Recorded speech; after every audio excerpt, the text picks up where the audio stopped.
And they're ready for this Japan Racing Association Vintage Stakes. Group 2, 7 furlongs, and they're off. Dark 30 up the inside, got away pretty sharply. So too Dornoch Castle in the red and purple jacket with the rider looking across. In the centre is Dear My Friend with Galeron, and Galeron now moving forward. They're tracked by Holloway Boy, the favourite, in the red and white quarter jacket, also with the white blaze, also with the white blaze for Godolphin and his Mysterious Knight, who's caught a little wide round this left-hand turn. They're followed back by Dandy Man Shines, Marbaan and Jiffy Boy at the back of the field. Heading towards the right-hander, which will bring them into the home straight. Galeron leads to Dornoch Castle.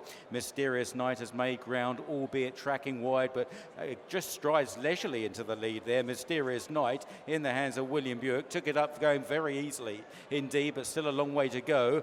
Dear My Friend in the light blue jacket. Still there, Galeron. Dark 30s on the far running rail from Jiffy Boy. Holloway Boy now begins a run on the right, travelling very smoothly indeed as they head inside the final two. He gets to work on Mysterious Knight, who still just prevails from Galeron. Holloway Boy now being stoked along out wide of Dear My Friend, and out wider still is Marbaan in the yellow jacket. Holloway Boy now charging at Mysterious Knight. Marbaan could be a threat though, getting there with every stride. Holloway Boy took it up. Here's Marbaan dashing down the outside and grabs Holloway Boy to win. Marbaan wins the vintage from Holloway Boy. Back in third, Mysterious Knight. Tight for fourth, Dandy Man Shines on the near side of Dear My Friend. Marbaan has just won the Vintage Stakes Group 2 here at Goodwood for Charlie Fellows, and I'm reckoning for quite a few reasons that that's a very important success. Yeah, it's more important than I think probably many people realise. We've not had the easiest year in the world, probably summed up by Grand Alliance's decision to veer halfway across the track at Ascot and throw away the King Edward, and that has sort of summed up my year. So to come here at such a wonderful meeting and have a 2-year-old who looks really exciting for an incredibly important owner for our yard, it means a lot. From the outside, I wouldn't have known that you were feeling like that. Do you sort of, cover these things up rather well?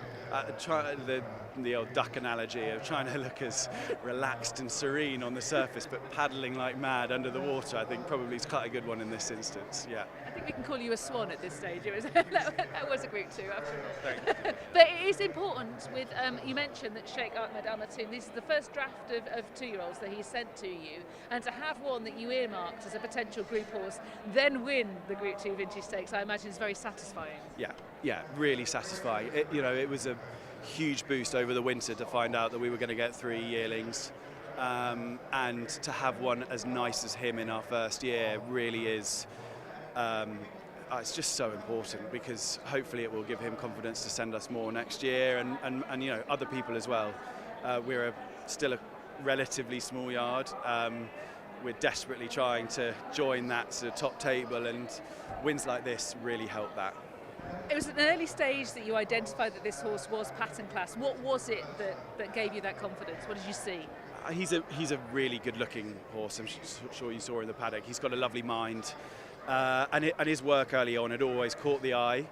He's funny. He would never, he finds everything easy, but he would never go and work sort of 5 or 6 lengths clear of a work partner. But he always caught your eye, and so you never quite know what you've got under the bonnet. But when he won at Nottingham, I thought that was a really impressive performance, because we felt that was quite a lot shorter than what will be his optimum trip. And then he made hard work of it at Salisbury, but I think that was probably not a bad novice. I think this Richard Hughes' horse in second is probably pretty good, and we had a £7 penalty. It's not easy to win those novices carrying a penalty. So maybe his novice form was a little bit downplayed. But you come here and you never think you can't be bullish. You just hope. In the end, he's done it really nicely, showing a great attitude. Now, he's had 4 runs. He's got an entry in the National Stakes. There are important targets over 7 furlongs and a mile at the back end of the season. What's your plan for the rest of it? Yeah, I'll be completely honest with you. I'd sort of slightly, it was all about today. He's in the National. I put him in the Champagne this morning. He'll stay a mile, no problem this year. And I think I'll go and sit down, have a chat with Sheikh Ahmed and his advisors, and come up with a plan. I don't want to commit to anything right now. Obviously, the National's very tempting. It was very quick at Salisbury, might have been plenty quick enough that day. I don't think he wants it rattling quick. It's a nice problem to have. It's a really nice problem to have. I was just thinking, what a lovely conversation to look forward to. But enjoy this win, first of all. Congratulations, Charlie. Well done. Thank you so much, Lydia. Thank you.